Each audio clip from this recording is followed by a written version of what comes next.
All right, guys, welcome back. This is the last part of the Basic Money Management series. This is 3.8, Investing 101, the most effective way to approach investing. So what you guys are going to learn from this is going to be basic. Well, not the information. The information is quite involved. But I'm going to break it down into the four things that you're going to learn. What to do if you have $10,000, the most common mistakes or the most common purposes that investors have, the investor strategic process, and the four major asset classes. But before we begin, disclaimer: the financial information contained in this video is for informational purposes only and not for the purpose of providing specific financial advice. You should contact a financial advisor to obtain specific financial advice. So this is a course overview. So once again, this is 3.8, the last one. Congratulate yourself. You have gone through the Basic Money Management series. Next one is intermediate. And before you guys start the intermediate series, I'm going to recommend that you guys go back and do all of the core fours. So go back to behavioral economics, go to debt management and risk management.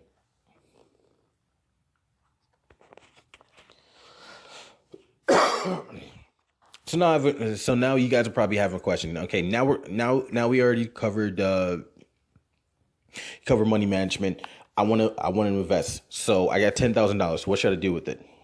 Now you could start a business. You can use it in real estate. You can invest it in the stock market. You can find a financial advisor, or you can do it in Bitcoin or some other commodities or something like that. But before I actually answer this question, what I'm going to do is I'm going to go back to everything that we've covered up until this point. So this is going to be a recap for all the stuff that we covered with the money management series so far. So remember, the goal in personal finance is to first manage money management, generate a surplus, and invest the surplus. Remembering that the management part of it is money management, composite finance is the generating a surplus, and investing the surplus is the investing part that we're going to cover right now. So remember the four people that I talked to you guys about generating cash flow, or the four people in the world of money. So the first is the employee. Just as a recap, the employee has an employer and has a job. Employees often trade their time and effort for money. The second one is the small business owner, or the self-employed, and they own a job. So typically the difference between a employee and a self-employed person would be that the self-employed person usually gets paid off of their efforts, and they usually don't have an employer. They are the employer. Hence the word self-employed. Now for the small business portion of that, a small business is usually designated by one or two things. One is having less than 500 employees. Now, for some businesses, you don't necessarily need 500 employees in order to properly run your business. So for that, you also have a annual revenue of $10 million or less. So if they have one or both of these, then they're considered a small business. Now, when it comes to small business owners and self-employed, typically what happens is once they step away from the business, the income from the business stops as well. So on the top right, you have the B quadrant, and that is for the big business owner. And for a business owner, they typically have two things. They usually have a system, and they usually have employees working the system, generating the revenue for the business. Now, the biggest difference between a B quadrant business owner and an S quadrant business owner is the fact that a B quadrant business owner, to truly be in the B quadrant, aside for having more than $10 million in revenue or over 500 employees, they also have to be able to step away from the business for a year or more and have the business running just as well as it did while they were there, or have it running even better than when they were there. So the mecca is going to be the bottom right, and that is the I quadrant. And the I quadrant don't work because they have to. And in fact, their money creates the income that they live off of. So now the general purpose in money management is to take you from wherever you are and make sure that the bulk of your income comes from the I quadrant and becoming an investor. That's one of the general purposes. Another one is to effectively analyze financial decisions. And the last one is to monitor all aspects of your financial life. So now, when I talked to you guys about effective money management, there was 4 questions that you needed to be able to answer. One is how much money is coming in. This is your income. How much money is going out? Your expenses. How much do you have in debt? Credit cards, student loans, car loans, mortgages, and the like. And the last one is how much do you have in savings? So these are liquid assets such as an emergency fund or anything that would be in a brokerage account or something like that. And remember what I told you guys, in order for these assets to be liquid, they don't necessarily have to be cash, but you need to be able to convert them to cash in a short amount of time. So another thing that I talked to you guys about was the income allocation, and that is the expenditure categories for each one. So the top 2 are your necessary expenses.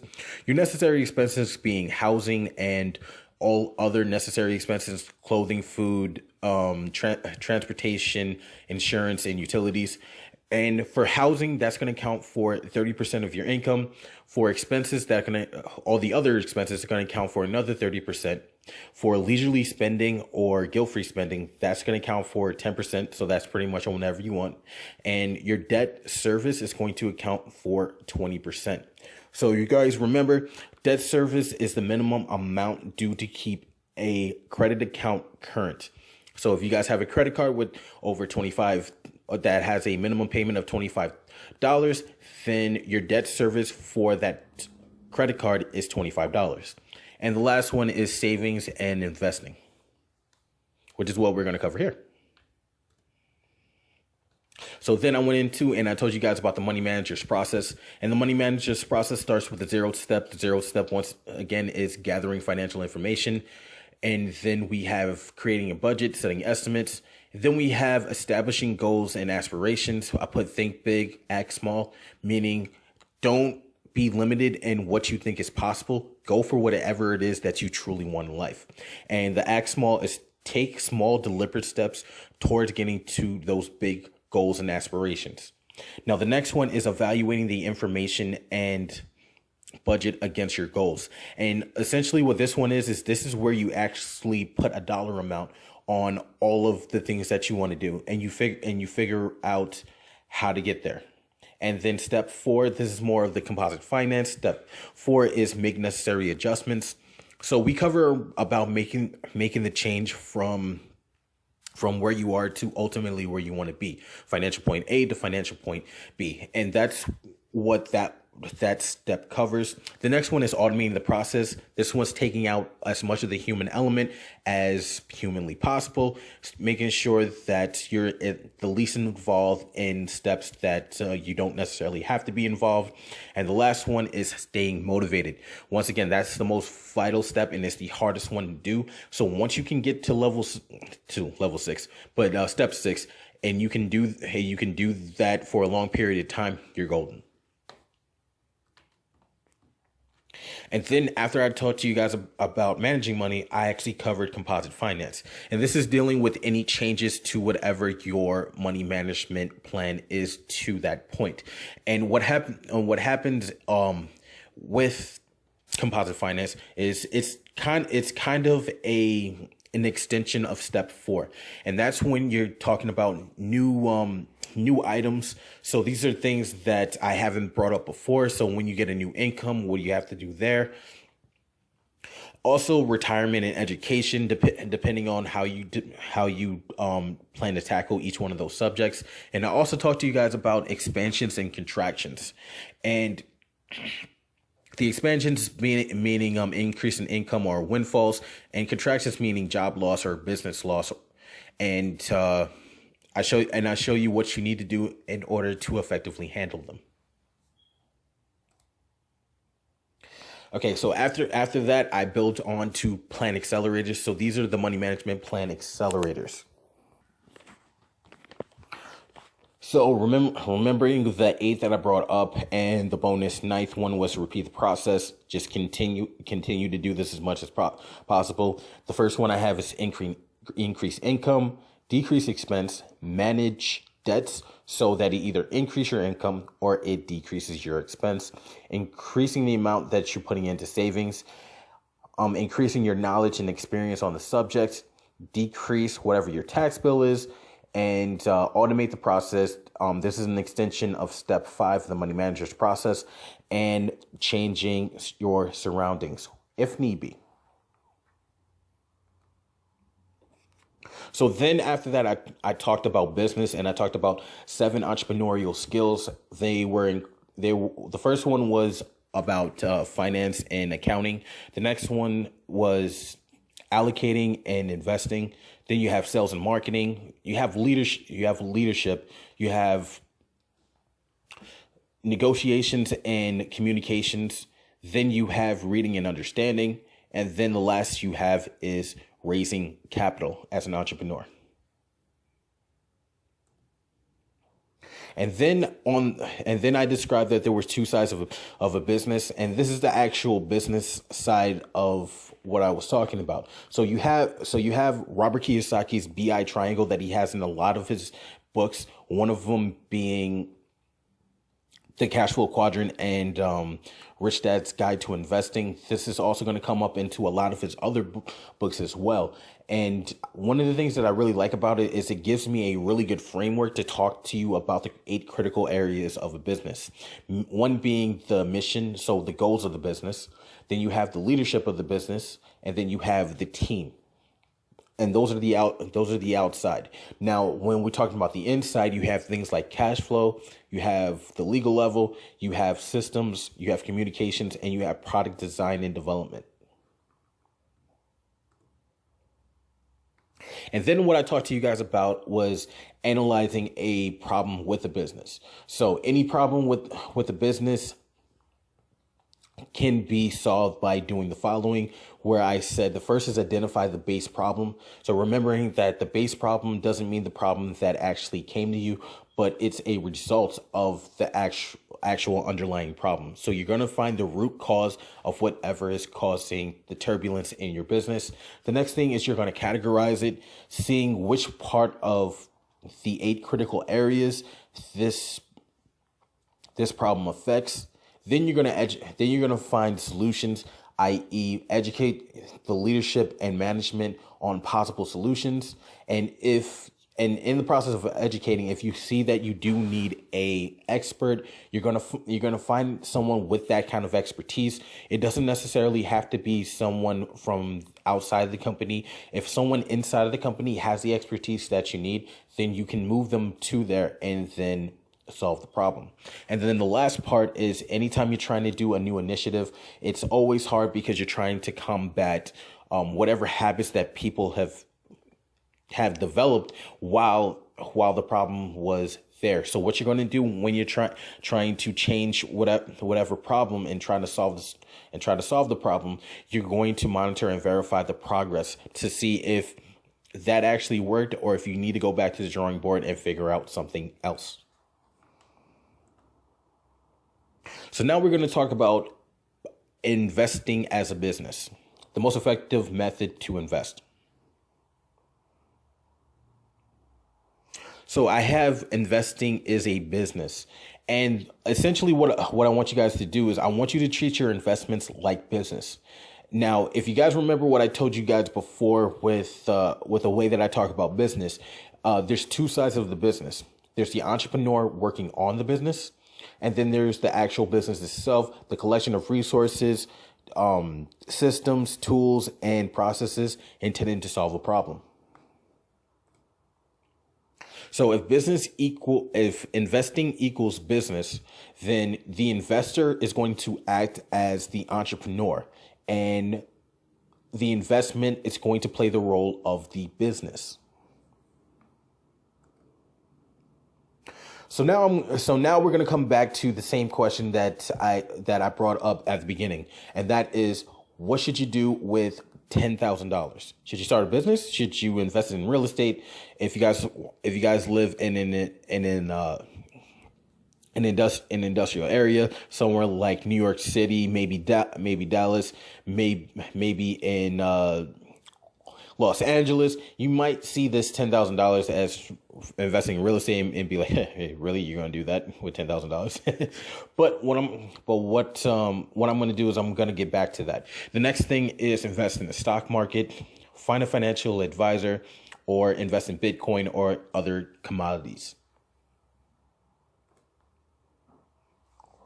So before I answer your question, let's talk about the 4 major types of investments. So these are the 4 major asset classes. So types of investments you can think as asset classes. Now, these are the 4, and this is something that was covered in Robert Kiyosaki's book, Who Took My Money. And one of the things that he talks about is talking about seeing business as an investment. So this is kind of like where you actually flip it around, and then you view business as an investment. Now, the next one is real estate. The next one is paper assets. So this is anything that has to do with the stock market. And the last one is commodities. So gold, silver, livestock, vegetables, anything that's actually tangible that has value. So everyone here probably understands that there's just a difference between each one of the asset classes. But what I'm going to do here is I'm going to segment them according to what you guys see here. So we're going to talk about the different subclasses to whichever major asset class. And we're going to talk about the tendency to produce cash flow. We're going to talk about the expected control. We're going to talk about expected control in the market. We're going to talk about the term of the investment. So whether it's more of a short-term or a long-term investment. Then we're going to talk about the investor classification. So what you would call someone who invests in, let's say, whatever asset class. And the last one is the expected liquidity. So how liquid it is. If you guys remember me talking about liquid assets, it's how quickly that asset can be converted to cash. So let's start off with the asset class of a business. So a business, some of the subclasses are going to be industry, meaning energy, materials, customer staples, finance, and it doesn't just stop there. Another subclass could be market capitalization, or the amount of money that the business makes, and then you have small, medium, and large cap companies. And another one could be whether it's public or private. Now, if it's public, that means that it actually trades on the stock market. So that's one of the biggest difference between a private company and a public company. The next one is, out of the other 3 asset classes, business produces the most cash flow. So now you guys might be saying like, that also depends on the business itself. And I do agree with you. The only thing that I'm trying to do here is, compared to the other 3, a business will probably produce the most cash flow regardless of whatever the business is. That's not concrete, because a lot of these are not going to be concrete.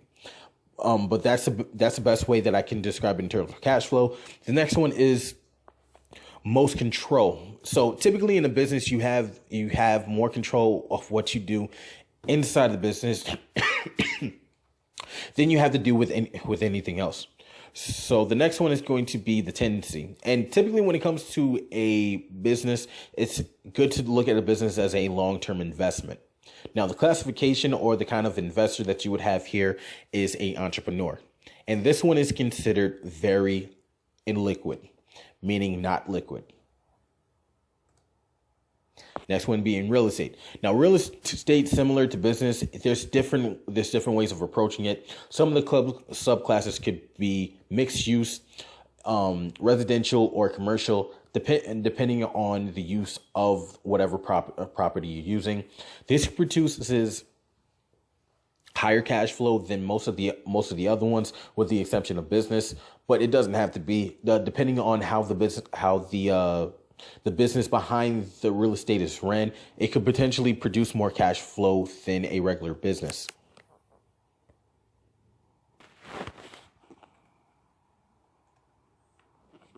Sorry about that, guys. This tends to be a long-term investment. Typically, getting in and getting out of a real estate investment can be incredibly sticky, quote unquote, and it's usually not very liquid, in the sense that trying to convert a house to cash isn't the most efficient way of going about it. But typically what happens, the classification, depending if they're a short-term or a long-term investor, a long-term investor is just a regular investor. And typically we call flippers to anyone who are trying to do it in a very short period of time, or very short time horizon. The next one is the fact that, like I said before, it is very illiquid. Now, if you ever had to sell a house really fast, then you probably know that a house that sells fast is normally very cheap or given at a discount, and that's one of the things that lead me to say that it's liquid. So the next one is going to be paper assets. So paper assets are going to include stocks, bonds, mutual funds, and anything on the Forex. Forex is an abbreviation for foreign exchange. This has to deal with currencies.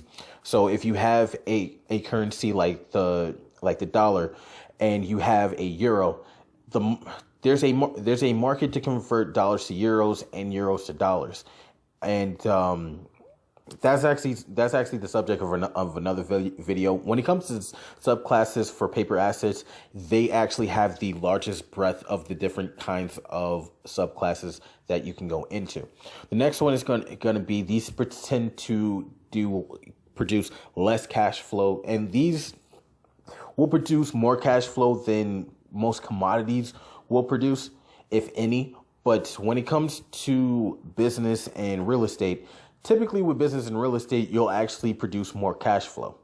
The next one is going to give you less control. You're not going to have as much control over your stock portfolio than you would, let's say, in a business, or even with real estate. Now, the tendency here, depending on what you do, it can be short-term or long. It could be short-term or long-term. It really depends on you as the investor. Now, the long-term time horizon produces the investor, and anyone with a short-term time horizon is considered a trader. Now, these are very liquid.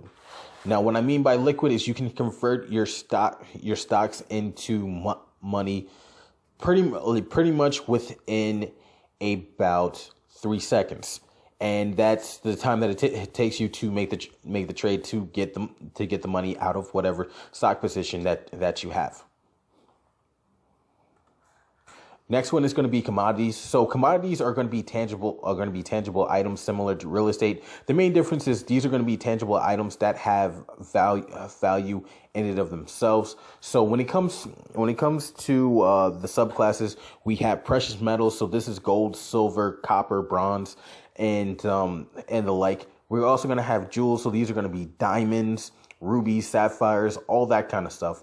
We're also going to have oil. And we're also going to have livestock. So these are going to be farm animals, chickens, cows, pigs, and the likes there. Now, when it comes to commodities typically produce the least amount of cash flow compared to the other four asset classes, if any. And in most cases, most commodities don't produce any money. Now, you don't have any control over commodities either. When I say commodities, they do have value, but it's literally whatever the market will pay for it. It's incredibly hard to find someone who would pay for, if you have gold and if you want $50 for the amount of gold that you have, if someone else is going to pay them $30, I mean, if if both of you guys have gold, then it's the same. Then it's the same thing. It's better just to pay the $30 than to pay you the $50. And essentially, that's how a commodity works. A commodity is pretty much the same thing from one person to another. So it's more dictated by price. That's the reason why you have no control. Now, the next thing that you can do is, the next thing that I want to talk about is it's typically a short-term investment. When I say short-term investment, you can hold on to gold for the rest of your life. The only thing is it would probably benefit you more because it's gonna not produce any cash flow, and it's either not gonna produce any cash flow or it's going to produce very little cash flow. In which case, you'd be better off in putting it one of the three other asset classes.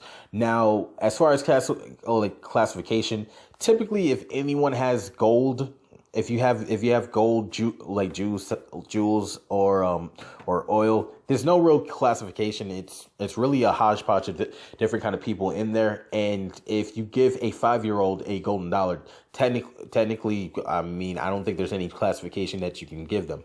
Now, these tend to be the most liquid, meaning that you can take a commodity to a store in a certain sense and then use that for payment. Now, when I say the commodities that you're going to use, I mean stuff like change. So golden dollars, silver dollars, coins, like nickels, pennies. You can take those to the store and change them where they're more of commodities than they are regular paper currency.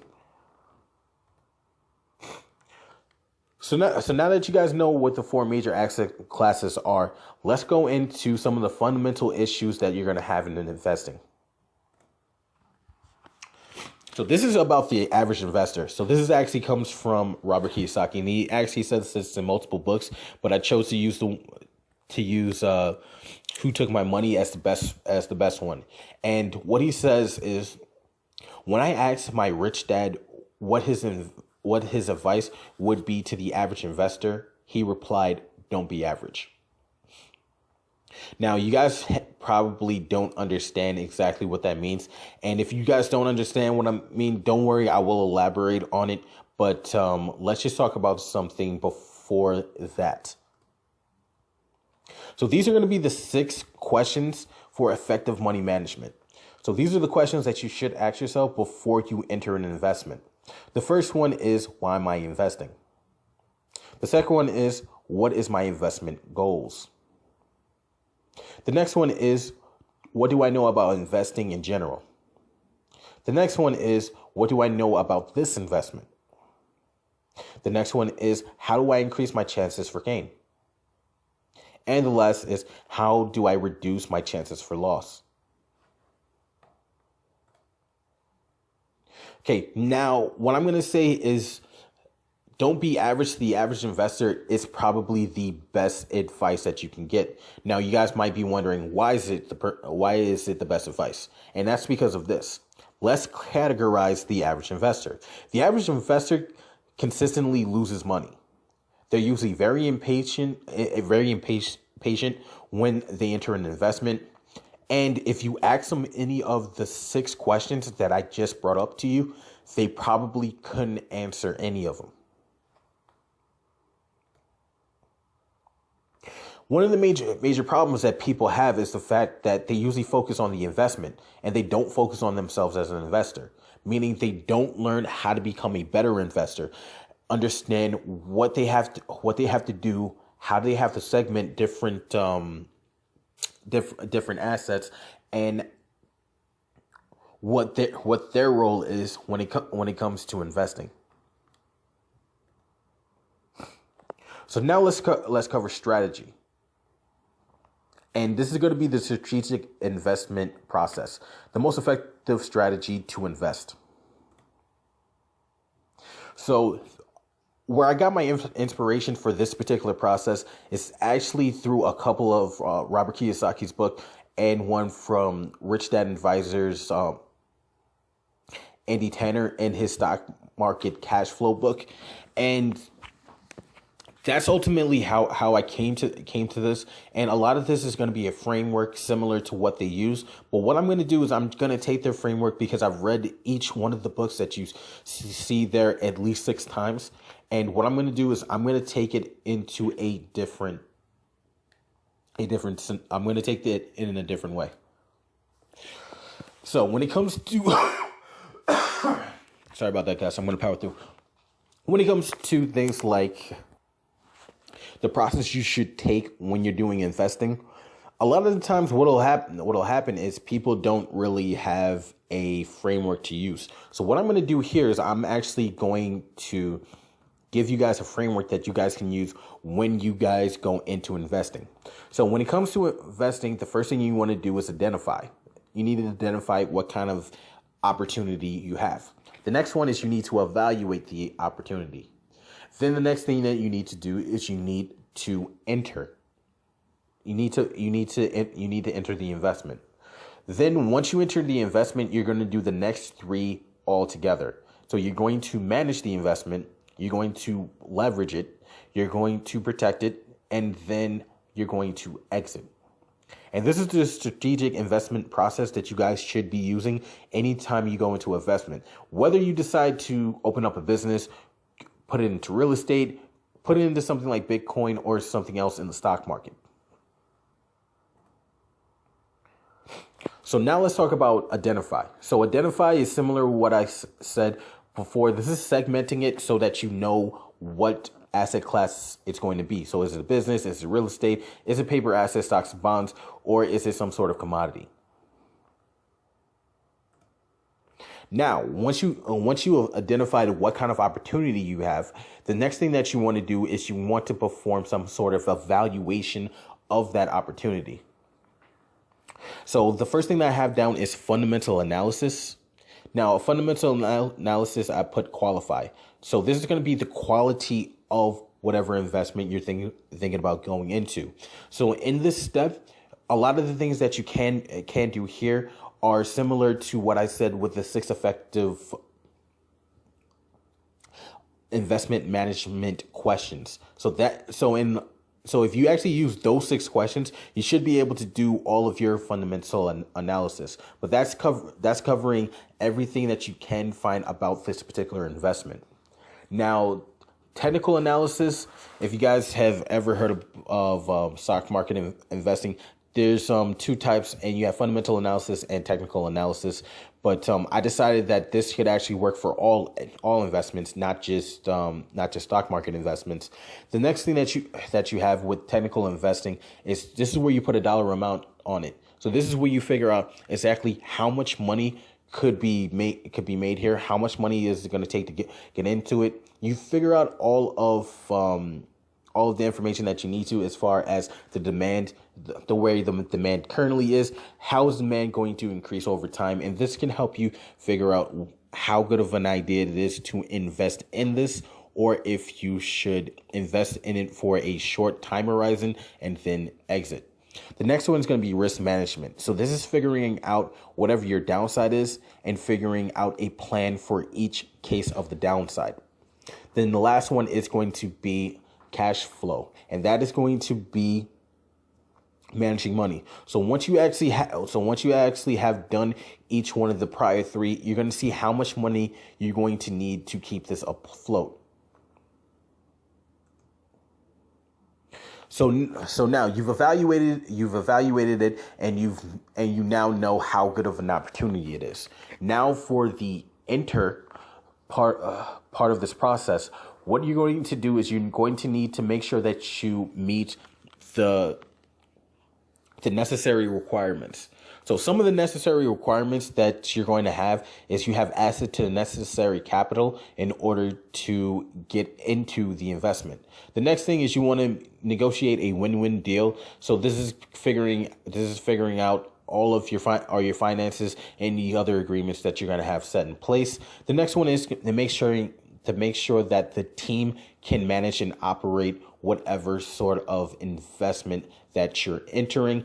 And the next one is understanding the downsides and all the downside risk. So if you don't know where you have possible loss with an investment, then you could potentially end up become blindsided. And that's something that you don't want to do, mainly because there's things that you could have accounted for had you understand that before you entered the investment. And those are the things that we want to cover there. And the next one is your exit strategy. So this is ultimately what you want to do when you enter the investment, because most investors don't actually consider their exit strategy, and that's where they end up running into problems. So like I said before, the three right after enter need to be done simultaneously. Now, the first one is manage. So this is consistent analysis, implementation, and monitoring. So if you guys have seen anything where I'm talking about any sort of management, I've used this as my sort of definition of what management is, because I think it's probably the most bare bones thing that I can come across. Now, the next one is going to be leverage. Now, in order to leverage, you're going to use whatever available tools and resources, including access to capital, in order to accomplish whatever the long-term goals of this particular investment. The last one is going to be protect. So this is going to get into asset protection. So this is reducing your downside risk and also mitigating loss. So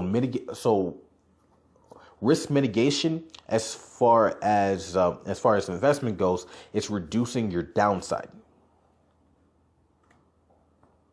So now you've evaluated it, you've entered, and you're managing and leveraging it and protecting it to the point that you achieve whatever your goal was at the offset.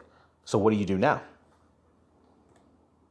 You have to come up with some sort of exit strategy. So what comes off when we're talking about an exit strategy, the most common ones are going to be the four that you see here. The very first one is sell. So you can sell it for whatever amount you think it's worth. The next thing you could do is you can hold. So hold is when you pretty much repeat the manage, leverage, and protection step, and you just change your targets or you change your goals. And this is where you actually see that you meet goals, and anytime you meet goals, you continue the process, those three processes, and you just change your goals again and again and again. The next thing that you can do is you can expand, meaning that you use this as leverage towards going into something else. And this is how most conglomerates are actually made in business. So conglomerates like Disney. Now, the next one is transfer. So for transfer, this is transferring it into a trust if it's real estate, in order to save it for your family or for some other heir. All right, guys, that's about as much as I have for you. So what I want you guys to do now is I want you guys to take a look at some of the books that I have here. Now, the one at the top is going to be Understanding Investment by the Great Courses series. And this one, honestly, if you guys have no idea what to do as far as investments are concerned, you guys have got to look at that course. That course is probably one of the best things that I've ever found as far as explaining what investments are and how to handle them. The next one is going to be Who Took My Money by Robert Kiyosaki. So you guys heard me reference that one in this tutorial for about 4 times. And that's because this is a great book as far as investing. It actually goes into you as the investor versus just whatever investment you have. The next one is Rich Dad's Guide to Investment by Robert Kiyosaki. Definitely recommend you guys take a look at that. Definitely look to see what that's about. Next one is going to be the Rich Dad Advisor series, Stock Market Cashflow by Andy Tanner. Once again, read that phenomenal book. Continue to do those. But moving on, we have Money Master the Game. So I put this for my personal for the money management series at the beginning, but they have a lot of really good information about stock market investments and just personal finances in and of itself. So I think that's definitely a great book to look into. Then we have ABCs of Real Estate Investment by Ken McElroy, and that one is a phenomenal book. Definitely recommend you guys look into that one.